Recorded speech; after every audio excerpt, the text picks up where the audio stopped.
Сәлем достар, менің арнама қош келдіңіздер. Арнамды жоғалтып алмас үшін арнама тіркеліп қоңыраушаны басып қойыңыздар. Бүгін мен сіздерге осындай шашбаудың жасалу жолын көрсететін боламын.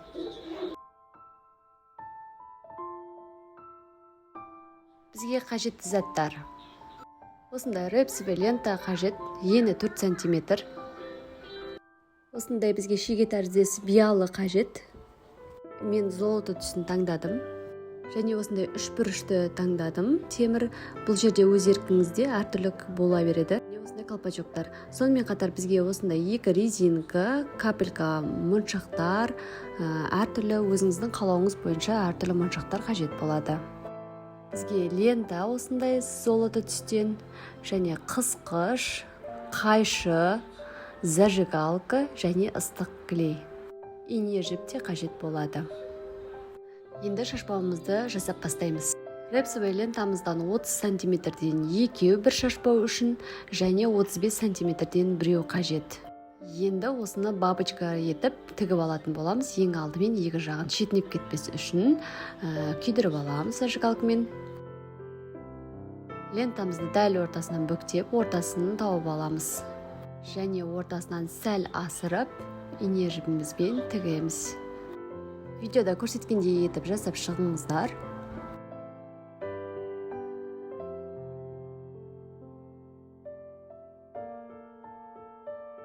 Екіншісінде дәл осылай жасайтын боламыз. Енді үшінші 35 см лентамызды дәл ортасынан белгілеп аламыз. Бұл жерде күйдірудің қажеті жоқ, сәлден соң қиғашынан қиып барып күйдіретін боламыз. Және осы видеодағыдай дәл ортасынан белгілеп, бантик қылып, барлығын қосып буып түйетін боламыз.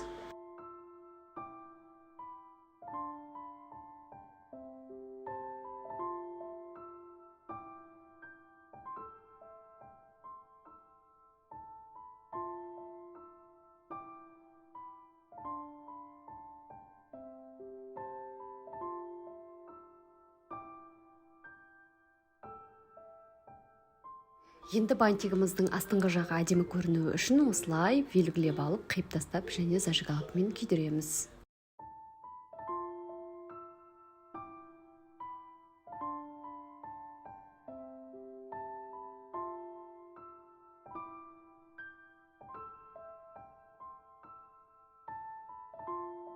Енді темірлерімізді әдемілейміз. Видеода көрсеткендей етіп жасауларыңызға болады, немесе өз қалауларыңыз бойынша әртүрлі моншақтарды, немесе әртүрлі бисерлерді арасына қосып жіберіп жасауларыңызға болады. Мен ең алдымен темірімді алып, осы үшбұрышты үстіңгі жағына таңдаған темірімнің үстіне қадап алдым. Одан кейін золото моншақты және ақ моншақты, ортасына хрусталь қызыл моншақты қостым.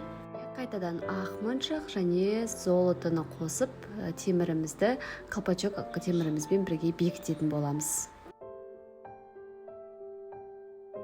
Және бұл жерде менің қысқышым үшеуі біреуінде.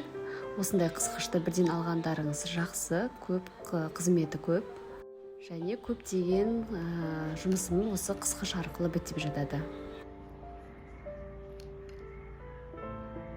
Үшбұрышты теміріміздің үстіңгі бөлік тұрған бос орындардың барлығын осылай әдемілеп безендіретін боламыз. Керісінше мен ақ моншақтан бастаймын. Ақ моншақ, золото және қызыл хрусталь, қайтадан золото және ақ моншақ. Осылай барлығын безендіріп шығамын. Бұл жерде сіздер өздеріңізге қалаған түсті, немесе үйіңіздегі бар моншақтарды үйлестіріп, қосып жасауларыңызға болады. Бұл өздеріңіздің фантазияларыңызда.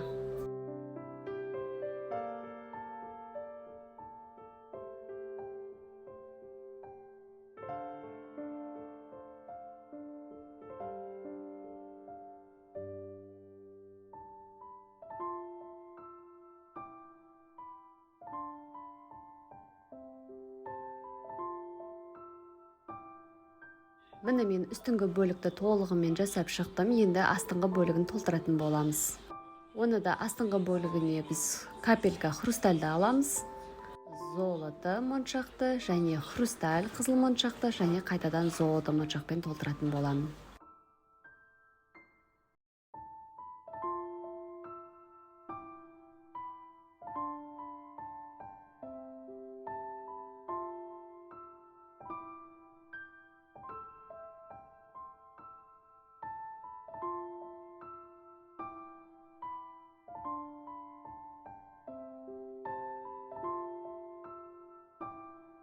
арасынан бір көзден тастап кеттім, себебі бұл жерде барлығын толтырып жіберсек, мына жерде астыңғы бөлігіне сыймай түрі келмей қалады. Сондықтан бір көзден тастап кетіп отыру арқылы осылай жасап шықтым.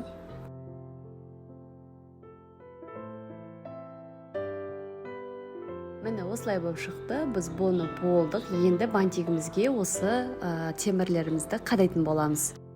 Ине жіппен тігіп аламыз, және екінші бөлік жағына резинкамызды мықты болу үшін оны да қоса тігетін боламыз.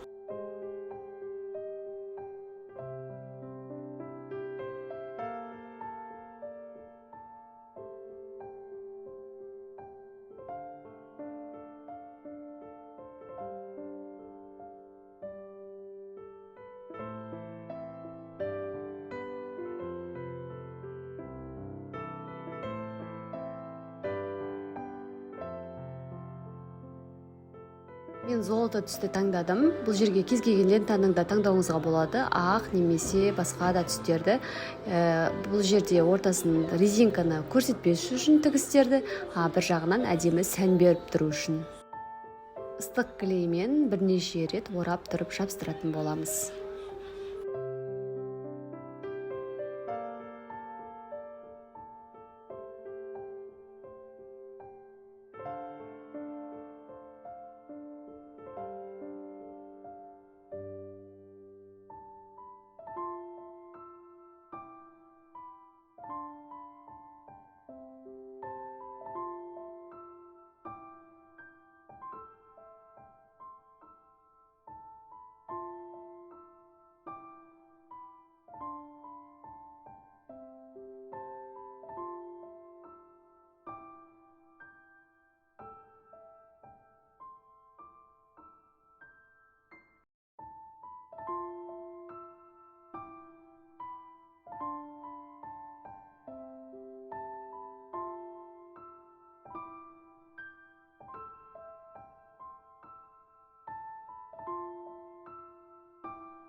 Міне біздің шашбауымыз дайын болып қалды. Енді соңғы осы жерге ортасына, мына жерде жібі көрінбесі үшін дөңгелек жарты моншағымыздың бір штугын ғана жабыстырып қоямыз.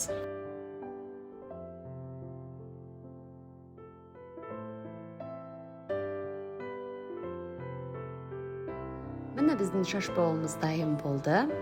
Жасалуы аса қиындық тудырмайды.